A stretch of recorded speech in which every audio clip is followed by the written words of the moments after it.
पिंपरी मनपा के सामने महाविकास अघाड़ी ने ड्राफ्ट वोटर लिस्ट को जलाकर विरोध प्रदर्शन किया। पिंपरी चिंचवड म्युनिसिपल कॉर्पोरेशन के सामने होली जलाई।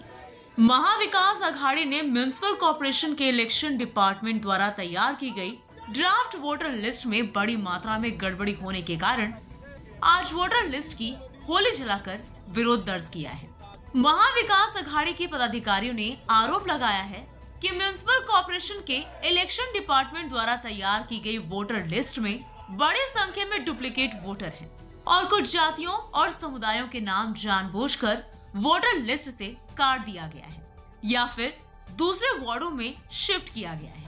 पूर्व विधायक एडवोकेट गौतम चावस्कुआर, राकांपा शरद पवार गुट की सुलक्षणाधर शिलवंत, कांग्रेस की मनीषा गरुड़ ने विरोध प्रदर्शन आंदोलन का नेतृत्व किया। श्री चावस्कुआर ने भाजपा पर आरोप लगाते हुए कहा कि एक विशिष्ट समाज मुस्लिम और अनुसूचित जातियों के वोटरों को दूसरे वार्डों में शिफ्ट किया गया है। विधानसभा चुनाव में ऐसा ही खेल हुआ। विधानसभा की मतदाता सूची को विभाजित करके विभाग वाइज किया गया।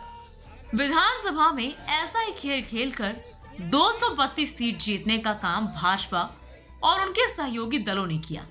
राहुल गांधी ने वोट चोरी के आरोप लगाए थे, वो सच साबित हो रहे हैं। महाराष्ट्र भर में ऐसा वोटरों को शिफ्ट किया गया है। भाजपा के विरोध में जो मतदान है उसे पड़ोसी वार्ड में ट्रांसफर किया गया है। भाजपा मतदाता सूची को दुरुस्त करा के चुनाव कराए ताकि दूध का दूध और पानी का पानी हो जाए, ऐसा गौतम चावस्कुआर ने मांग की है। महाराष्ट्रभर अशी परिस्थिती आहे आणि महानगरपालिकेने या ज्या याद्या प्रसिद्ध केलेल्या आहेत सार्वत्रिक निवडणुकीच्या, त्यामध्ये प्रचंड असा गोंधळ आहे आणि गोंधळ नाही तर या प्रभागाच्या मतदार त्या प्रभागात, त्या प्रभागाचे मतदार या पदार, विशेष करून मुस्लिम मतदार, दलित मतदार यांचं ट्रान्सफर झालेलं अनेक ठिकाणी आहे। अनेक आता कार्यकर्त्यांनी याद्या आणलेल्या आहेत आणि या याद्या तपासून पाहिल्यानंतर त्यांना असं आढळून आलं की ज्या ठिकाणी हे भाजप विरोधात जे मतदान आहे त्यांनी इतर वार्डात ते ट्रान्सफर केलेले आणि म्हणून या ठिकाणी महाविकास आघाडीच्या माध्यमातून आम्ही या ठिकाणी या याद्यांचं दहन केलेलं आहे। मग त्यांनी दुरुस्त करावं ना। भाजप जर म्हणत असेल तर सत्तेत आहे ते त्यांनी दुरुस्त करावं आणि या मतदार याद्या चांगल्या सदोष ज्या आहेत त्या निर्दोष करून लोकांसमोर आणाव्यात आणि इलेक्शन घ्यावं। दूध का दूध पाणी का पाणी होईल त्या ठिकाणी। आणि ह्या ज्या मतदार याद्या त्या मागच्या जी विधानसभा झालेली त्या विधानसभेच्या याद्या आहेत आणि ह्याच याद्या फोडलेल्या आहे आणि प्रभाग वाईज केलेल्या आहेत। आणि म्हणून हे जे इलेक्शन महाराष्ट्र शासनाने ज्यावेळेस विधानसभेचं घेतलं होतं ते इलेक्शन देखील याच पद्धतीने 232 आले कसे, हा फार मोठा संशय आहे आणि फार मोठ्या प्रमाणात मत चोरी झालेली आहे आणि ते सिद्ध झाले, अनेक वेळा सिद्ध केलेले आहे। आणि राहुल गांधींनी हा जो विषय हा संपूर्ण देशाच्या कानावर घातलेला। खरं तर आम्ही 2017ला महानगरपालिकेच्या निवडणुकांना सामोरे गेलो। त्याच्यानंतर 2019ची विधानसभा आणि लोकसभा झाली, त्यानंतर 2024ची पण विधानसभा आणि लोकसभा झाली। 2017 पासून जे मतदार होते ते 2024च्या विधानसभेपर्यंत होते, परंतु आत्ताची जी काल परवा यादी आली त्याच्यातनं मी विधानसभा पण लढले। विधानसभा लढल्यानंतर लोकसभेनंतर विधानसभेपर्यंत त्याच्यामध्ये 22,000ची वाढ झालेली दिसून आली। त्याच्यामध्ये दुबार वोटर 22,000 होते, त्याच्यामध्ये डिलीटेड वोटर 5,500 होते।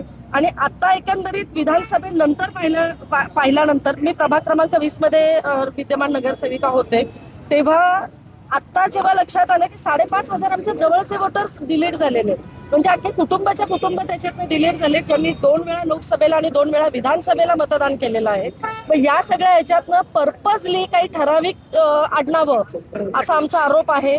काही शेख वगैरे बघून ऑफकोर्स भाजप करतोय, त्यांना इन्सिक्युरिटी आहे, त्यांना भीती आहे की जर आता लोक रस्त्यावर उतरलेली आहेत, लोकांनाही समजलेलं आहे की कशा पद्धतीने भाजप सत्तेत येत आहे आणि त्याच्यामुळे त्यांना माहिती आहे की सेक्युलर विचारधारेचा वोटर कुठला आहे आणि त्या विचारधारेचा वोटरच पर्पजली डिलीट करण्यात आलाय।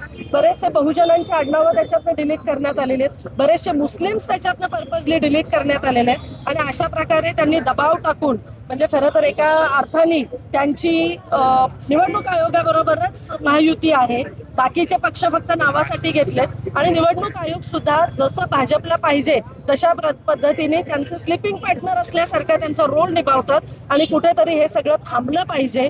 जर तुम्हाला वाटतं तुमच्या हातात आहे, केंद्रात तुमची सत्ता आहे, राज्यात सत्ता आहे, मग महानगरपालिकेमध्ये इतक्या चुकीच्या पद्धतीने तुम्ही कसं काय लोकांना वेटेस धरून या प्रकारचं हे करू शकताय. तर यामुळे आम्ही सगळेजण आक्रमकपणे असं असेल तर कोणीही विरोधात लढायला तयार होणार नाही आणि मग सगळ्यांनाच वाटेल भाजपमध्ये जावं आणि 128 काल परवाचे त्यांचे नारे आहेत, आपकी बार 100 पार.